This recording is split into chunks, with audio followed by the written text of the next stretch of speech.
Let's go.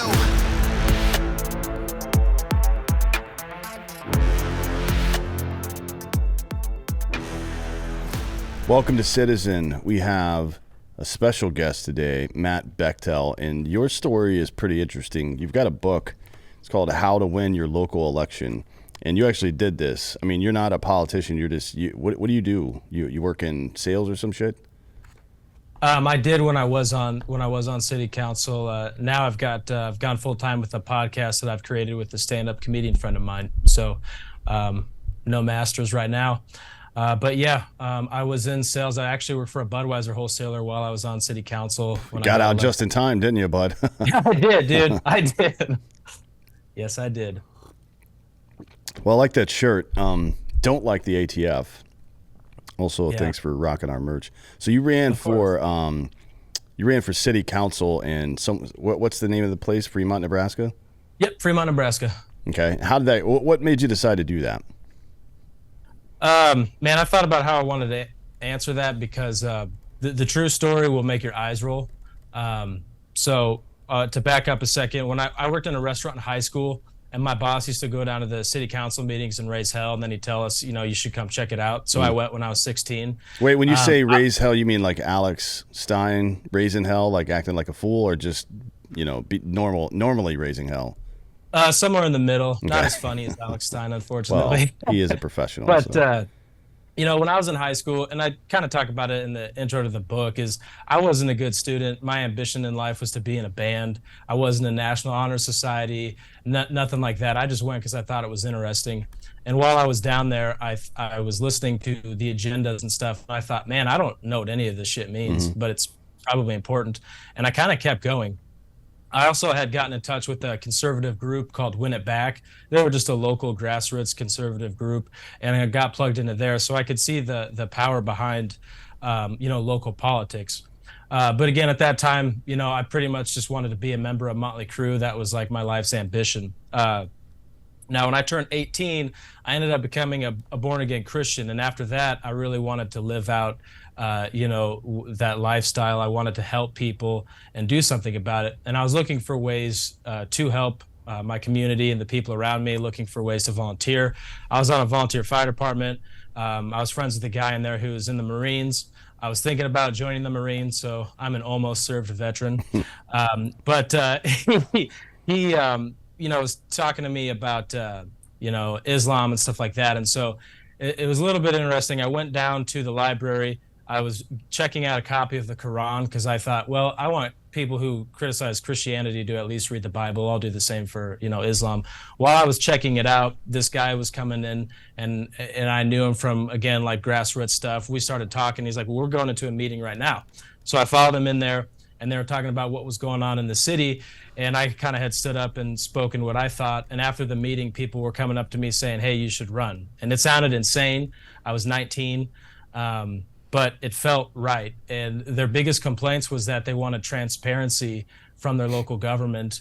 And I thought, well, I can do that, And the other thing that they complained about was they couldn't get a hold of their council people. And I thought, again, well, that seems pretty easy.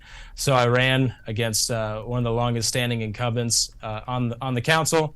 And everybody thought I would get smoked and look stupid, but I lost by a little less than 50 votes.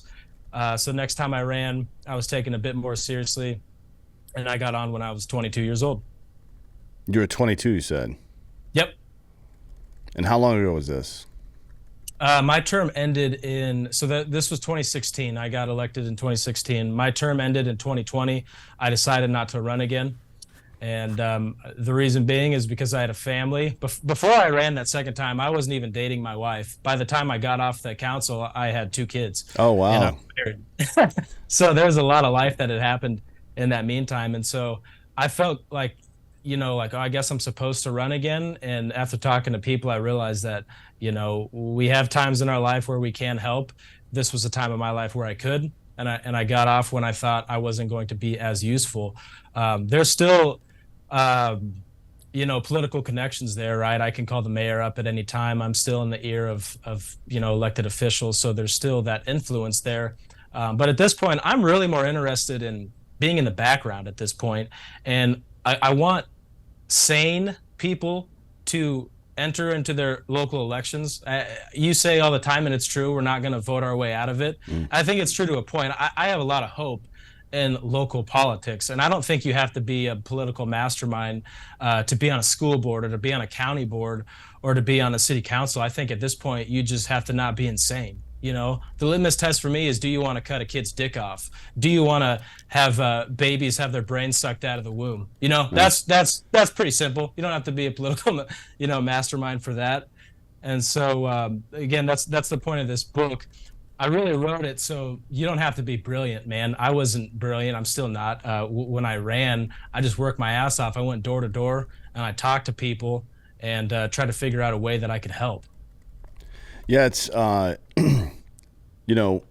do say a lot that you're not gonna vote your way out of the situation, but it's always bookended by the ideas that the only kind of politics that really matter are local, right? I mean, Yeah. and from my perspective, the roadmap to resecure, I guess, the agency of the average American citizen is to do that, to run for local politics, to gain a strong foothold in local politics, and then start the process of nullification, which is to say, when you're a city council, you tell the county our residents are no longer going to pay these stupid taxes because you can't, as you mentioned, show transparent. And when people say transparency for politics, they almost always mean money. Like, we gave you guys a bunch of money, now you're trying to raise taxes, and there's still potholes. Like, where exactly was the breakdown? You know what I mean? Yes. We needed a service. You said it cost this much. We gave you this much, and now the service is still incomplete. Stuff like that, right? So, Yeah. and then once you gain a strong foothold in those areas, you can start doing the same thing with the state. Like, hey, our area is not going to participate in your bullshit. You know what I mean? And because this is the system of government that we're in. It's called federalism, and it's meant to be from the bottom up. And it is. You definitely outline, and I want to go through some of this stuff. You outlined some of the difficulties. In small towns, running for office and winning sometimes isn't the hardest thing to do. Staying there for some amount of time is. And, I like that now you're almost proselytizing after having served that, you know what I mean? Because what we don't want is to just have another group of people who stay in politics for the next 40 years, right? That's not the point. The point is to have, short-term representation, because one, it keeps power decentralized, but also it keeps the exercise of power very relevant to the needs of people right then. You know what I mean? Yes. So tell me about, let's go through some of this stuff. Tell me about what it was like on the campaign trail, especially going against an incumbent.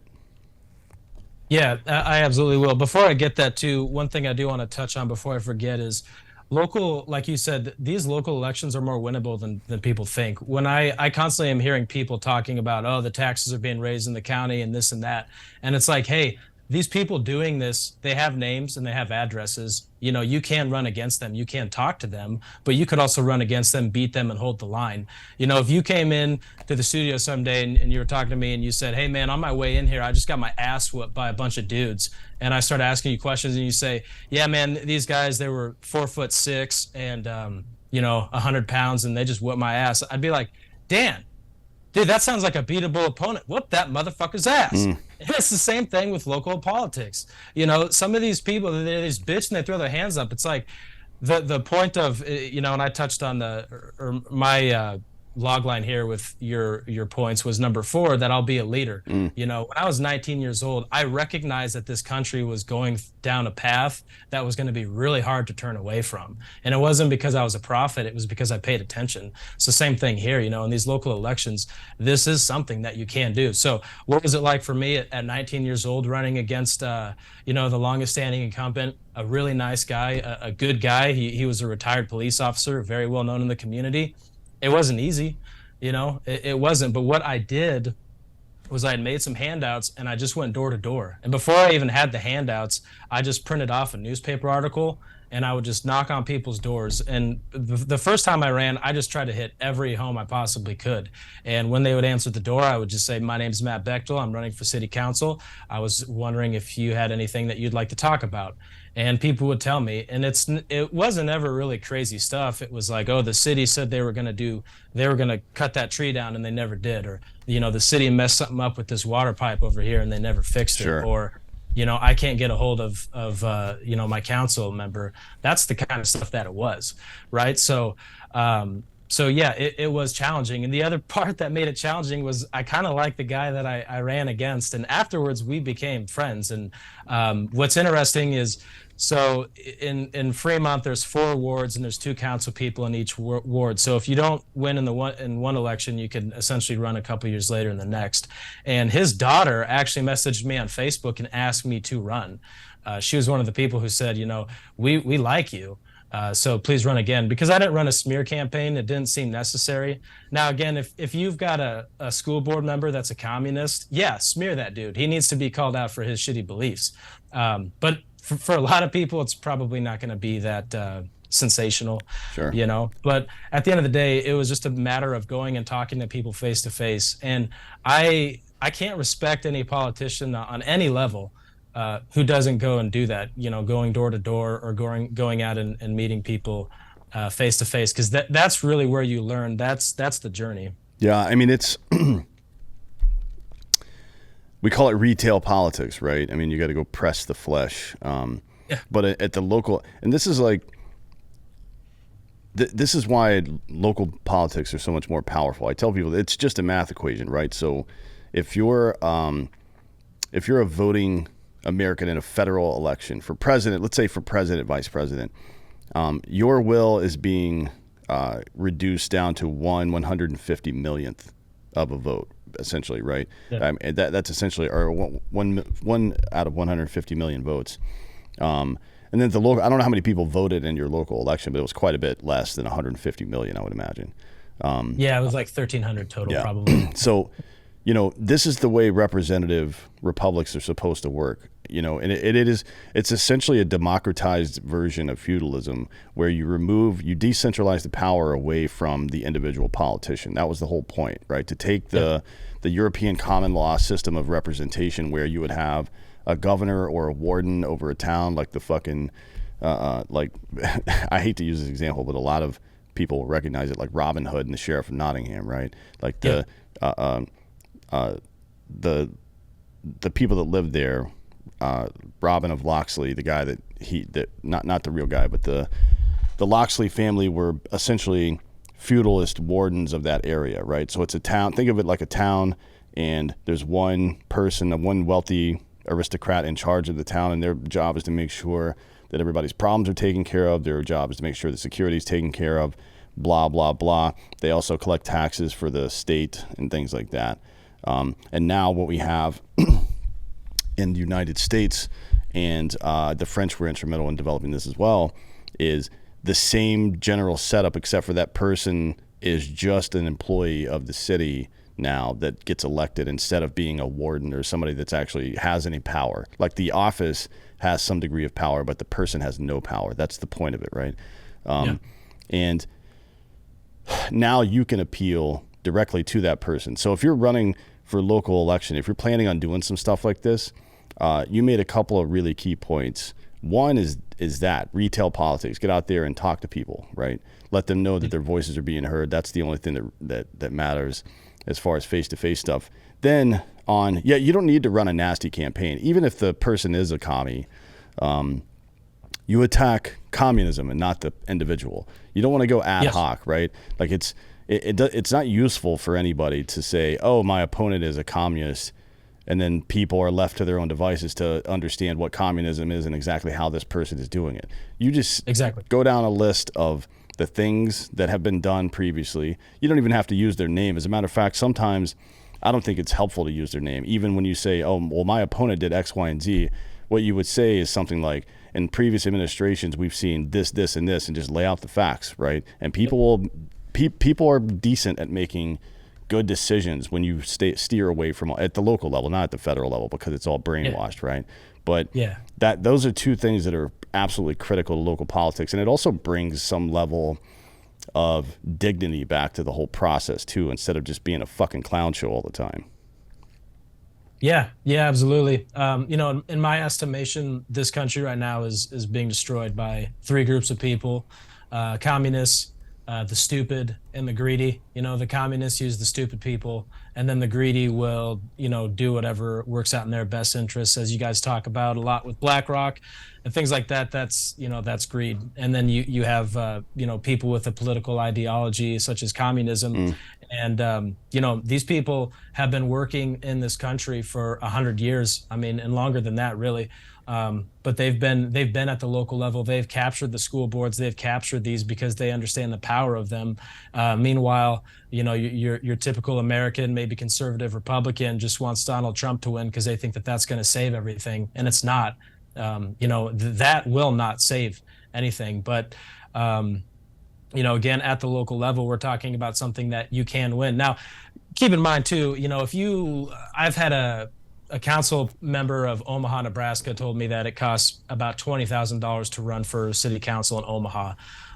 With that being said, the mayor, Jean Stothert, she went to over 20,000 doors. She was going into North Omaha, which is the dangerous part of Nebraska.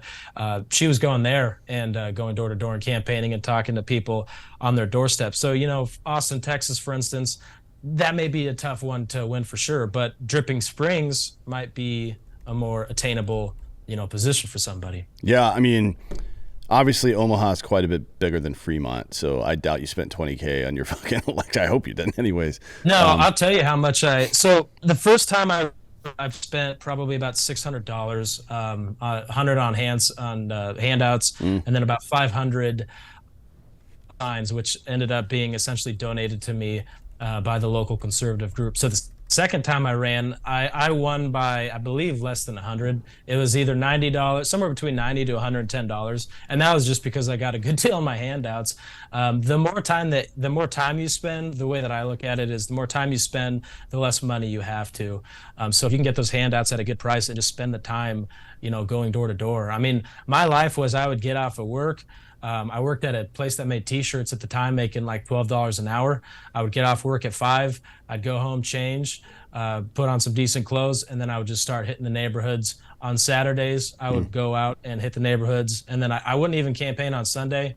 Try to give it a Sabbath, give it a day of rest, go to church that day, and let the campaign rest. Right. So yeah. Now let's get into some post election stuff. So you've been elected now. What are some things, what are some assumptions you had about serving in the office that turned out to be not true, I guess, is a polite way to put that? Yeah, man. Well, I'll tell you this. Before I got elected, I had this belief that there was a small group of people running the world and that everything was a conspiracy theory. While I was elected, I realized that people are too stupid. Unelected, I am back to believing that a small group of people are running the world through the World Economic Forum. I didn't know what to expect, man. People try to make Fremont sound like it was ran by the mafia. So I was kind of nervous. I mean, I thought like people might threaten me, people might do this or do that. I didn't really have that. I will say my first month in office was pretty wild. Fremont's made national news a couple times. One for an illegal immigration ordinance over 10 years ago. The other being a chicken plant that was coming into town that people were protesting for a variety of different reasons. So that had been approved before I got on. Once I was on, we still had to vote on some stuff, just kind of finalizing it, like roads and ordinances and crap like that. And there was, I think one of my first meetings, somebody said we should all get shot on our way to our cars and stuff like that. So, that was intimidating, obviously. I also had somebody who was legitimately schizophrenic who reached out to me trying to say that people from the city were trying to kill her, and that she had contact with the FBI and that all this crazy shit was going down. Mm-hmm. I ended up calling up the FBI and was literally like, I don't know if this girl's crazy or not, but I guess if there's something going on, let me know. Right. I didn't know what to expect, man. I really did it.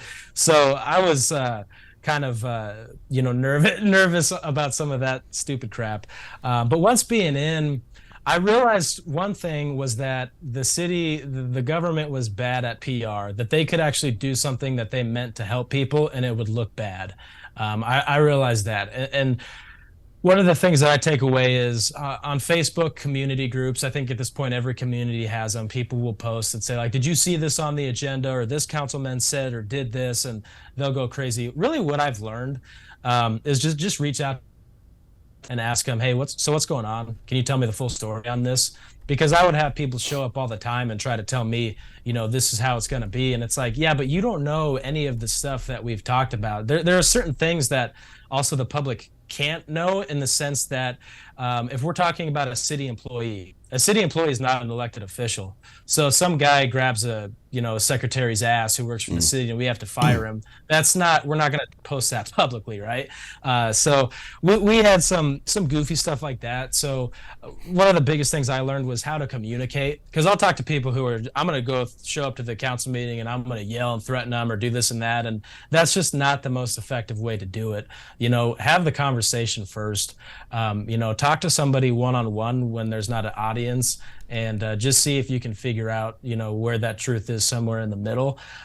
So I learned a lot about how to communicate with elected officials, because they are people too. Now, again, there can be greedy people on the local level. That's absolutely true. That can happen, and I'm sure it's in every community.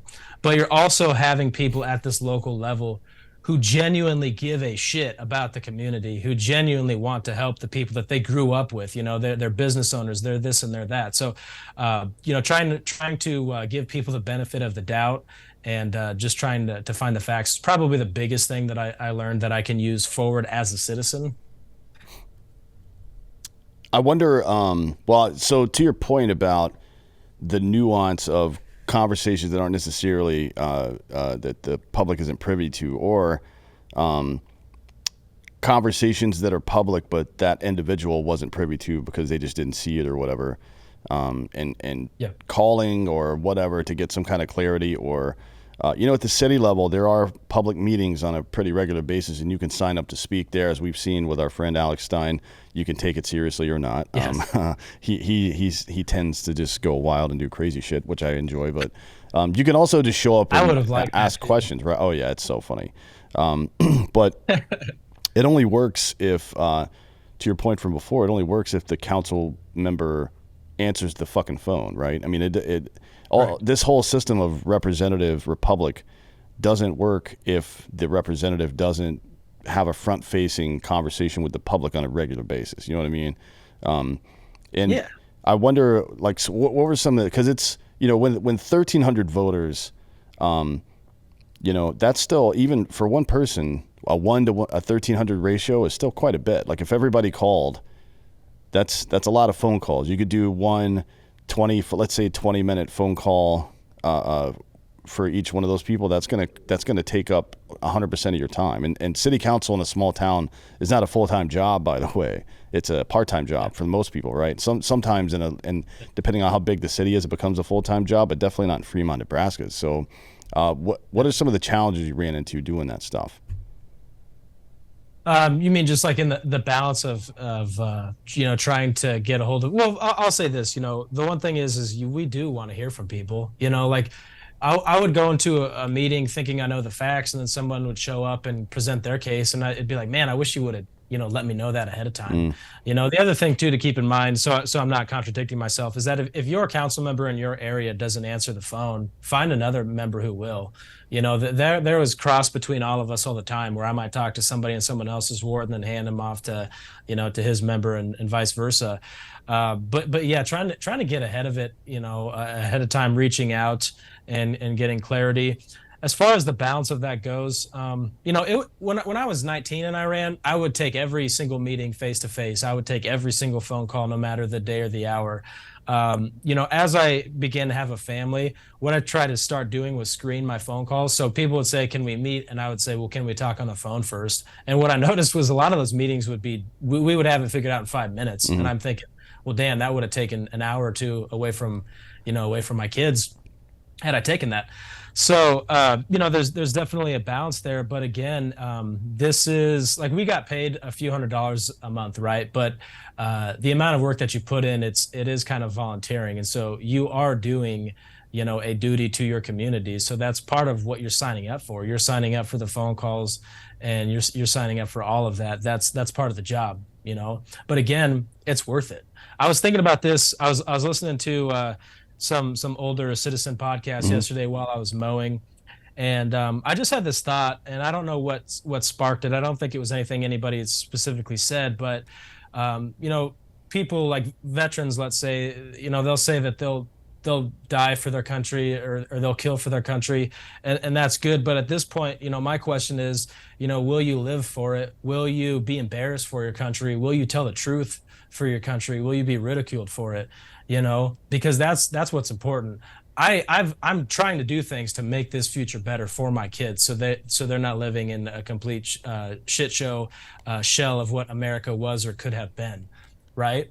But what I wouldn't want anybody to have to say is like, well, if you're quiet now and you don't want to take the phone calls and you don't want to step up and you don't want to do this, it may be easier for you now, but it's for your kids, and you have to Hmm. decide if that's something that you're willing to live with. And I'm not. I forget how that quote went with, I think it was one of the founding fathers, where they just said, if there's going to be time of turmoil, let it be in my time. And it's the same It thing was John with Adams that said that, I believe. Yeah, that's a good point, right? You don't want to, certainly you don't want to pass. I mean, it used to be that people gave a great deal of care to their legacy, and your legacy is essentially code for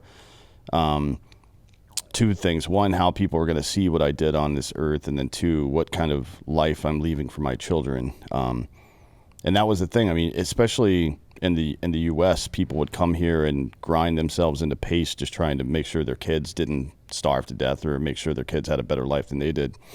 And then we plateaued at some point. I don't know that.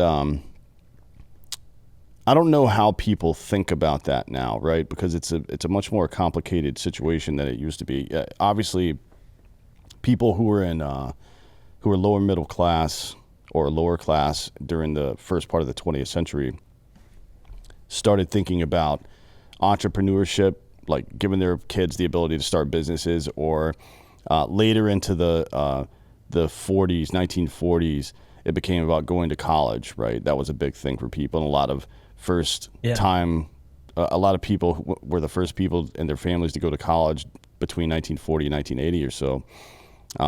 And then it was grad school, doctors, lawyers, things like that. But now I think we've plateaued a little bit, and I don't know what like a successful person like. So for my part, when I eventually have kids, I don't know how I'm going to make their life better than mine was, because my life has been pretty dope. You know what I mean? Like I've achieved pretty much everything I wanted to achieve in life already. So I'm not sure how to even think about that, and I assume that's. It seems like to me, and you can speak on this since you are a parent. It seems to me like we're trying to insulate ourselves from external pressure, and have our system that was working pretty well for a long time get completely fucked up, right? But Yeah. that's different than wanting a quote unquote better life for your children than you had. That's not really what that is. Like, you're just trying to sustain at this point, maybe, because I don't know what a better life would even mean at this point. Yeah. I would say kind of going with what you're saying there, is it seems to me that a lot of people think a good life is they have their little cubicle job that they get, and some days when they're lucky, they get to go home before 5 o'clock, and then they get to spend the weekends golfing and drinking Bud Light, talking about sports, which is all cool. And then they'll sit there and tell their buddies how tough they are and what they would do and if and when. And that's not what I'm about, at all. I think that I really look at those people. It's extreme to say it, but I look at those people as the reason why America's failing, because people got comfortable. There's that study, and again, it's kind of human nature. There's that study, I forget what it's called, I believe in the 70s, where they had all those rats and they put them all together, and they let the civilization of rats kind of grow out, and they took care of all their needs to see what happens. Do you know what study I'm talking about? Yeah, I'm not familiar with the details, but I've heard of it. Yeah, so I mean, eventually it got to the point where there was males who weren't even interested in sex. They would just make sure they would like just keep themselves clean and make sure that their needs were met and stay by themselves. And that's essentially the same thing that we're seeing here in this country. I mean, you got young males who don't even want to have sex, right? They're just Mhm. looking at porn and watching Marvel movies. Um, that's kind of the category of stupid. I mean, those are the what you talk about it a lot, and I think it's true. I think we are approaching a time where, shit will hit the fan in a sense. And there's these group of people that'll say, wake me up when the shooting starts. I got 10,000 rounds of ammo. Well, I don't think shit hitting the fan is going to look like the Book of Eli. I Mhm. think what shit hitting the fan is going to be a bunch of pussies standing outside watching their neighbor get shot in the back of the head by a member of a three-letter agency, and then going inside and saying, "Oh, that was crazy. Yeah, we better not make them mad again." Sure. Because it seems like every civilization that collapses, I don't see America as saying, one side versus the other side, let's fight. It's going to be people keeping their mouth shut, and that's already Yeah. happening. Well, I mean, People are look, afraid to you tell the can truth. tell based on how the government's been behaving the last, let's say, 7 years. Yeah, There's this psychological or sociological process that happens leading up to major wars like that, and it's called sorting, right? So it's where people first ideologically and then geographically sort themselves into groups that think and behave the way they do. The the sociological sorting began as soon as Trump started running for office, and it may have begun also during the Obama administration because it was pretty divisive then as well. But it yeah, definitely kicked into high gear during Trump, and now sometime in the mid part of COVID, I would say early 2021, that's when the geographical sorting began. But even then, even with all that's happened, we still have like in the states that people associate with liberty the most, I guess, like protecting people from some of this nonsense commie bullshit that's been going around, Texas and yeah, Florida. It's not like that's 90% Republican or something in these states. It's still 55-45, and it's still yeah, relatively, there's still quite a bit of people yeah. who disagree with you. So when when somebody says they're just sitting around waiting for the shooting to start, like in a potential civil war, the fight is between who and whom and over what exactly, because Yes, civil wars typically there's a defined goal. You're trying to do something very specific in that exactly. situation, and there's nothing specific about any of this. I mean, it's kind of all over the place. But the government, for their part, I agree with you. I think it is something much more akin to the Russian FSB or Gestapo, where there's going to be, and we saw it during COVID, right? Like they're trying to like weed out anybody from government service that has a dissenting opinion or that has the temerity to fucking push back when something's going wrong.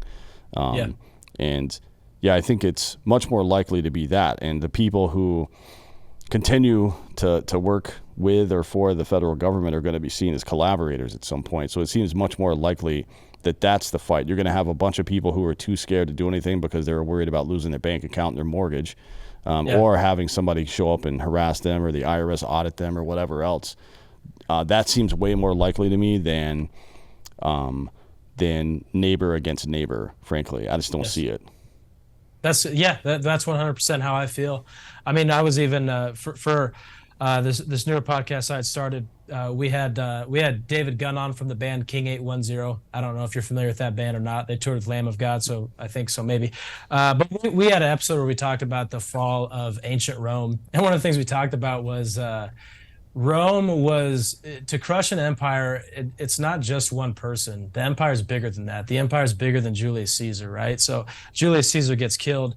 The empire of Rome doesn't fall right away. Now you could say that that may have led directly to the fall of Rome, but it still was, I believe, hundreds of years. Same thing here in America. I don't think that America is gonna, collapse in the next few years. I think America is probably going to be around for a few hundred years. And same, it's kind of the same thing with the world. What makes me the most frustrated with Christians right now is that the church has given up a lot of ground. The churches used to own the hospitals. They used to be the ones who fed the needy, and there's still some of that goes on. But the church has taken on this, what I find to be a very poisonous theology of the rapture, where they think that at any moment they're going to be saved, and just like that, all of our problems are going to be solved. And I don't think that that's how things are going to go down. I think that maybe people should think, what would happen if this world lasts another 1,000 years? How would that change how you operate today and the legacy, you know, that you leave behind? Um, but I forget what your question was on that. I don't remember either, so I guess it wasn't that important. Well, we could go either way at this Well, I point, mean, but there wasn't really a question. It was kind of just open ended. Like I don't see yeah, the okay, yes, fight being between two groups of yeah, American citizens. I don't think anybody like if you're out there fantasizing about killing your fellow Americans, then you're a piece of shit, in my opinion. Like this isn't something that you and frankly, I believe it's only people who haven't been to war that would even pine for something like that. Because yeah, I've been in a Civil War type situation before in the Sadr City area where it's you know any of the Sunni Muslim in the neighborhood who were left over from Saddam's reign. It was just sectarian violence all the time. If that's what you want out of life, then fuck you, man. I don't want to deal with that bullshit. yeah. But yeah, it's Yeah, like, I hear that stuff all the time about people. Like I said, the mindset of wake me up when the shooting starts. It's mm, it's just as the same as they think that they're going to remake themselves as some, warlord hero or whatever. And again, it may get to the point in America, next year we may have what France is going through. We may have this violence in the streets. There may be a lot of people that do get killed, in America, but I don't want that. That's why I'm trying to do this stuff. That's why I want to talk about a local election. That's why I want people to be involved in it because look, I haven't been to war either. Like I said, I was an almost served veteran. But here's the thing. I read war books and it doesn't take much to have empathy to understand what you guys saw overseas. I read books on like House to House about Fallujah mm. and stuff like that. I don't want that to go on in America. I genuinely care about my community. There was a guy who I met. He did a talk at one of the conservative groups that I was at. His name was I believe his name was Bill Harzel. And my understanding is it was either his mom or his grandma was raped and murdered by an illegal immigrant. And so he would kind of go around and he was talking about, the dangers of illegal immigration and stuff like that, because again, he was directly impacted it. So he tried to use his pain in that to raise awareness of, hey, we should do something about the border type of a deal. Mm. But the biggest thing that he said that stayed with me was he said, guys, you don't want this to get fixed overnight because if it does, there's going to be blood flowing in the streets. He's like, we don't want that. That's not what we want. We want to work within the systems that we have. The radio host Jesse Kelly, I like listening to him. He says all the time, man, there's a million small battles for us to win. Very winnable battles that we can win to change this country. That's what I want to see because I want to learn from countries like the Roman Empire, and I want to make sure that the American idea lasts forever. It's stronger, it gets bigger, and that ultimately it's something that well, I shouldn't really say this, but I'm going to say it. I would like it'd be great if there were more countries like America in the world. However, the CIA has been trying to do that for so long Mm. that I probably shouldn't say that. Well, no, the CIA's been they haven't been trying to make countries like America. They've been trying to the CIA's been doing to foreign countries the same thing that the American left has done to minority communities, which is to say keep them on the tit and extract wealth and voting Yeah, resources from them. That's essentially what they've done. They yeah, but not offer anything in return for it, right? They just basically strip the copper out of their house and go on about their business. yeah. Yeah, but the America as the symbol of hope around the world. I don't know if we're probably not the symbol of hope anymore. To a lot of people, unfortunately. But I think that the American system is strong enough that we can win this back, and that's where I believe that the power lies again at the local level. And if you feel convicted on this, but you live in a big city or you live in an area where you don't have the money to run for the LA City Council, then maybe you go somewhere else. Maybe you do move to a smaller area around there and try to try to help, try to work. I mean, but even in a big city though, you can still make a huge impact. It's being elected an official gave me access to actually bigger politicians. You know, I met governors and I met senators and congresspeople and stuff like that. And when you're in the room, now you're in the room. You know, now you're invited. Now you've walked the walk. You're in. You're actually doing work. That means that you can be in meetings where you now have a voice. You know, if you hear a lot of these dork Republicans, you know, you hear their shitty ideas, you know, and again, the Republicans really are, I can't stress it enough, have really turned into a bunch of pussies. I talked to one kid who was like he was the, I don't even know what you'd call it. Not he kind of like the campaign manager for a congressperson out of Nebraska. And I was like, dude, so you guys, when you got, are you guys gonna, what are you gonna do? Are you gonna go after the Democrats like they do us? I mean, what are you going to do? And well, no, the Democrats are pretty Machiavellian, and that's not really kind of our style. And so, you know, we just watch the Republicans act like a bunch of cucks getting kicked in the nuts, and I guess that's my party. I mean, you know, that doesn't represent me, but okay. But being even on a small level or just volunteering, man. If you live in a big city and you know you're not gonna have the money to run, you can still go door to door for the campaign whose values are maybe closest to yours, or the politician who's less crazy. You can go show up there and you can go door to door and you can put in some work, and then again you've bought in some influence there. While you're in those meetings, you can talk to the campaign managers directly or the candidates directly, and you can say, hey, this is really what I'm concerned about. This is what I'm hearing. You know, this is what the people are talking about. Can you do something here? That influence is very valuable. Yeah, and it's you know, at any level, but particularly at the local level, politics is in the same way as business is about the relationships you develop over time, right? Like just the Yeah. ability to pick up the phone and call somebody and get something done can be a big needle mover. Um, Yes. if you, it's easy to discuss the relationships you make once in office, but if you had it to do over again, what kind of relationships would you have looked to start before you ran for office? You know what I mean? Like what do you think in hindsight may have been important? Well, that's probably one of the toughest things to talk about because I made mistakes when I first got in. I would say for the first 2 years, I was duped. That would be the thing that I would kind of recommend to people is you really have to know the rules and the regulations of the office you're running for, because you will get gorilla pimped by people who do, and they will pull the wool over your eyes and tell you, you know, hey, do this or do that. I would say my first couple of years in office, I trusted the wrong people, and I took bad advice. I took advice from people who didn't have my best interests in mind. And then I began to see that people were more complicated. It wasn't just black and white. Some of the people that I didn't think I could trust going in, I realized again, like, oh, he's just bad at explaining himself. He actually has a good intention. He just doesn't know how to communicate with people. So that was the tough thing. I mean, I went in there and I would joke with people that, you know, my motto was like no new friends. And what I meant by that was, you know, I'm going to come in here and I'm going to be untouched. I'm not playing these political games. I'm not going to be swayed by, you know, this or that. I'm going to be my own man on an island. And there's not a whole lot of power that comes with that. The weirdest thing was though, is like people will listen to me a lot just because I think I was young. And I don't know what that is. I don't know why people think that young people have all of this you know, unlocked Mm. wisdom, because it's not true. Like, you know, but so people would still listen to me, but I think knowing what I know now, there are very specific individuals who I would have said, I'm not going to trust this person. I'm going to keep them at arm's length. But that's just the kind of thing that you have to learn, you know, through experience, right? Now, the other lesson was, again, when I was 19 and I ran, I was really just for the people. I was just going to talk to the people, and that was going to be it.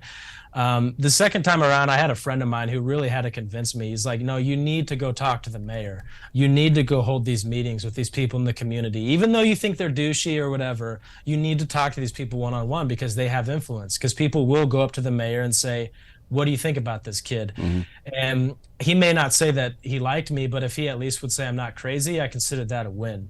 And so the what I learned my second campaign was to hold those meetings with the people of influence. And you can do this, by the way, and not, you don't have to suddenly be corrupt just because you're talking to a business owner or a mayor. You're not necessarily doing anything bad by that. You're just trying to figure out where is he coming from? Where are you coming from?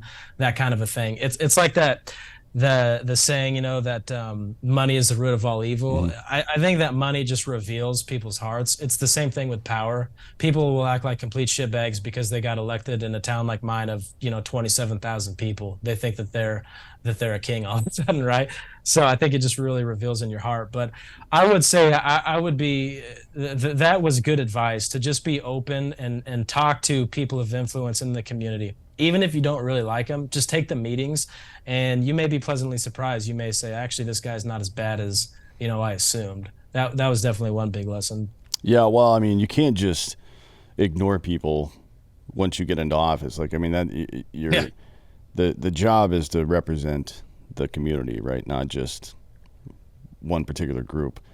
Um, Yeah, yeah, and I'll say this just for yeah, clarity, go ahead. for my sake. When I said I was going to be an island, I didn't mean away from the people. I just meant from, the other elected officials. I was afraid of being, swayed or whatever. I really thought it would be cool to be your own independent person who just talk to the people, and that is a good goal. That is something that you can do. But again, you're basically on a board of a $500 million business, right? You're on a board with other people. You do have to work with these people. So you do have to get to know them a little bit, and you have to figure out how to communicate with them. Yeah, for sure. I mean, yeah, how else are you going to get anything done? And I think Yeah. there is certainly I'm not a fan of politicians. I don't know if any of you guys caught that at any point, but Learning this for the first time. yeah, yeah. But you do have to, if you're going to take the job, you are going to have to work with people. You know what I mean? And I don't think it doesn't make a whole lot of sense to only listen to one part of the conversation either. I mean, certainly people who are just voters and just members of the community that don't do something else, they just have ordinary 9 to 5 jobs or whatever. Um, you want to listen to what they have to say, because it's a pretty good bellwether for how things are going in the community. Of people, if the things people are bitching about are relatively low level, you know what I mean, like the street being fucked up, Yeah. or I didn't hear the announcement for the city council meeting and stuff like that, then Yes. things are going pretty well, right? And you Absolutely. can dial those things in, and certainly you want to be able to fix them. So yeah, you definitely want to listen to that group of people, because they're the ones. Think of them at the they're the ones on the other side of the filter. You know what I mean? They're catching Yeah. the full force of whatever bullshit's going on. But you also want to listen to people who are decision makers, right? Like people that Yes. own and run big businesses. Um, uh, I personally would not liaise with any kind of special interest group at all, because fuck them. All they do is they're like the worst people on earth, aside Yeah. from the politicians themselves. But business owners, certainly, right? Yeah. You kind of have to, like the Chamber of Commerce and stuff like that. You need to be talking to these people, because they are providing opportunity for people in the area. So you want to have a good relationship with them as well. And I think a good relationship doesn't mean that you only listen and then capitulate to what they say. It means you listen and say, hey, you know what? I understand what you're saying, but here's how it affects the other people that we've been talking to, and I'm not going to stand for that, right? Like you have Yeah. to have a relationship that's built on mutual respect, and you're not with both the upper tier, if you want to call them that, and the lower tier of the community, because if you don't have the respect of those two people, you're not going to have their trust, and then you're not going to have their support, and you may as well not even be there in the fucking first place, right? Yeah. Yeah, I mean, you're absolutely right on that. You do have to work with these people. Like I said, even if you think they're a little bit douchey, try to get to know them and figure it out. So, yes, I agree with that. Well, I mean, they're going to be douchey. Uh, Yeah, I mean, and like you said, with special interest groups, I mean, that's definitely true. They can get bent. I'll tell you what, honestly, like what courage is, honestly, for a lot of people is just to be able to tell someone why you don't agree with them and why you didn't do what they wanted. Because I would have, man, the boss that I told you about that I work with in high school, he would kind of still act that way when I was on council. And there was one night where he kept texting me like, if you don't vote this way, I'm gonna be so pissed off. I'm gonna go through the roof if you don't vote this way, and yada yada yada. And so when it was my turn to talk, I said, hey, I'm not gonna vote. Here's why I'm gonna vote the way I'm gonna vote. And it was opposite to what he wanted. And then he was watching it on a live stream, and then he texted me and said, "You have changed my mind." That was a good explanation, right? So again, it honestly it takes balls to just stand and talk to someone and disagree, because people are going to be pissed, for a variety of reasons. If they have a special interest in the project, whether it's financial or they just really care about whatever it is, and you're going to have to tell them, I'm not going to do it the way that you want to. I'm sorry. Here's why. Here's what I learned in the grassroots group that I was in with a lot of boomers. Man, those people turned their back on me almost immediately. I mean, probably within a month or two. Actually, let me rephrase that. They turned their back on me before I was even elected, because I said I wouldn't speak out against this chicken plant. I said it's a business. I'm just going to stay neutral on it. They took their ball and they went home with it, and they didn't want to talk to me anymore, right? And they lost out on the influence that we could have had, and it killed me, because we had put in a lot of time together trying to get people elected, try to get things passed. And the first thing that they disagreed with me on, they were out. And for a while, I did feel like a lame duck who had lost his base once I got on. That's how I felt. And so again, the thing is working with people and communicating it. You're not always going to get your way 100% of the time. You have to learn to be okay with that. Sometimes you got to give up a little bit of ground, to get something done. The lesson that I learned with the people who I trusted, who I shouldn't have, once I got in, what I had realized was that over time I had given up a lot of ground, and I realized that we were getting nothing in return. And then that's where the relationship ended, right? The other thing I couldn't stand as an elected official was people who would sit there and split hairs over an issue.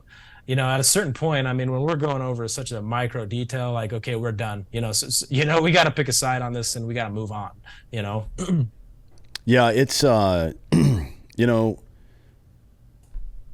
just because someone is in a fixed position, it doesn't mean that they're wrong and you're right off the bat. So you have to consider that. And then, but more importantly, I think it doesn't necessarily mean that their purpose is nefarious, right? So it is easy to become fatalistic and nihilistic about the whole process, because the process is fucked, right? But somebody being super invested in something can come off as shady as fuck, frankly. Yes. It's like, why are you pushing this so hard, right? Yes. But you don't necessarily know that it's bad until you ask some questions. I think you really need to give people the opportunity to change your mind if you want there to be any hope for you to change their mind in the future on something else, right?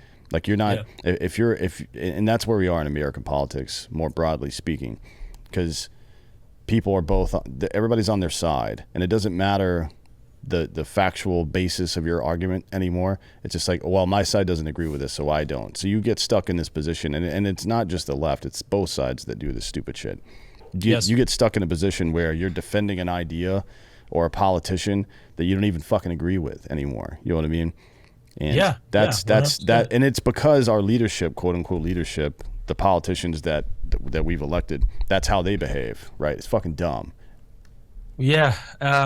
Yeah, absolutely, man. That would that's what would get me, was that kind of stuff, because again, I have to show up every month and work with these people twice a month. We've got to vote on things, and so again, we have to kind of move on certain things and not hold grudges, and people would. And as you said, as far as people will have a special interest, and sometimes that does come across shady, and sometimes it is. Sometimes you've got a guy who is really adamant for a project, and then you find out that it's because he knows that he's already worked out a deal with this company, and if they come through, he's going to sell them land.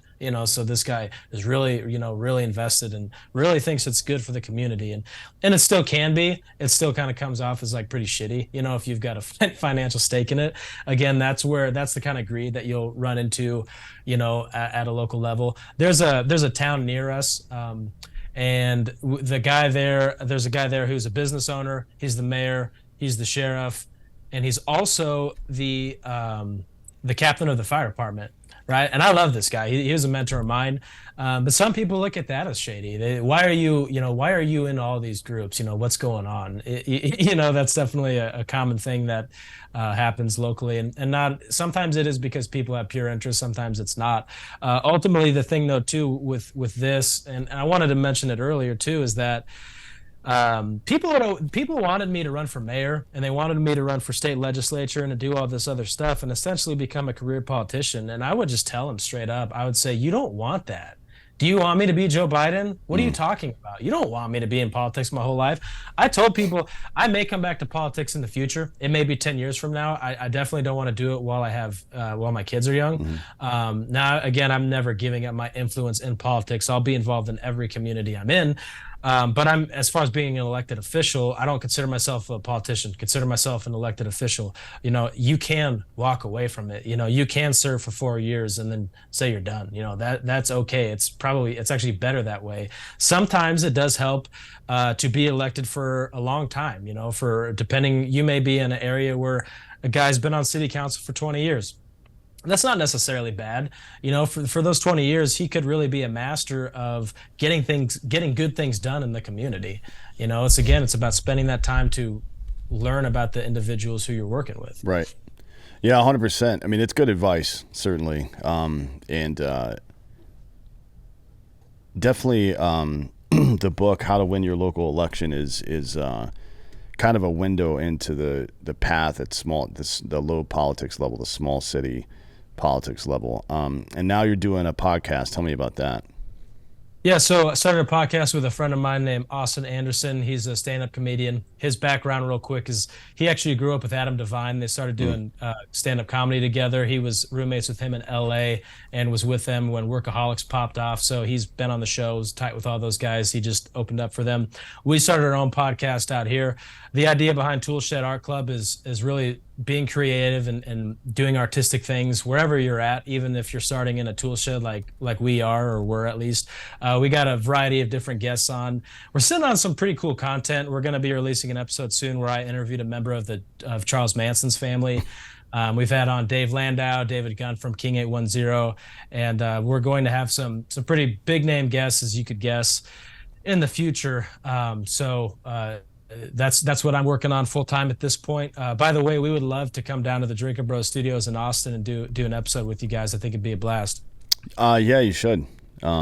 We're not coming to fucking Fremont, Nebraska, so you should definitely come here. I thought maybe I could convince you guys to. Well, dude, he's in an area even west of that in western Nebraska. There's not a whole lot out there, but yeah, man, we would definitely love to come down to Drinking Bros. Yeah. And I will say this, I want to promote someone else's book because we're at a point in America where it's probably beneficial for people to pick up a copy of Clay Martin's book, Prairie Fire and Concrete Jungle. I think him and Tucker Max are in a committed relationship at this point, but Clay's kind of become a friend of mine. I love that dude, and learning about societal collapses from a Green Beret is a good thing. Another book that may be good to pick up is the book called Tactical Wisdom, which you can find on Amazon. Again, I don't think it's because we're going to have a civil war, but I think some communities are going to get fucked up here in the future. And I think it's best people prepare for that. Yeah, I agree with that. And Clay's he's no holds barred on his takes. He doesn't really soft cushion anything. Yeah. Neither does Tucker. Tucker does a pretty. I mean, he's so balls deep into it. He doesn't put much stuff out, but when he does, it's really good. Yeah, that's how I met Clay. Was I had reached out to Tucker and wanted to do an interview with him, and he was like, "No, you should just talk to Clay Martin." And I was like, "Okay, cool." And that's how Clay and I met. So good. Well, look, man, I appreciate you coming today. It's been a really interesting conversation. A decent, like people say, somebody's got to somebody's got to do something, right? But you're somebody, you can fucking do something. And 100%. maybe it's running for city council, maybe it's something completely different. Maybe it's just going to the meetings, you know what I mean? Yes. Making time for that the same way that you make time for your kid's PTA meeting. But whatever it is, you can fucking do something. And check out the books that we've mentioned today. Check out all that media if you're curious about it. And again, thank you for coming today. We appreciate it. Yeah, this was a real blast and an honor. Thank you, Dan. Yes, sir. And thank you all for listening. This has been Citizen.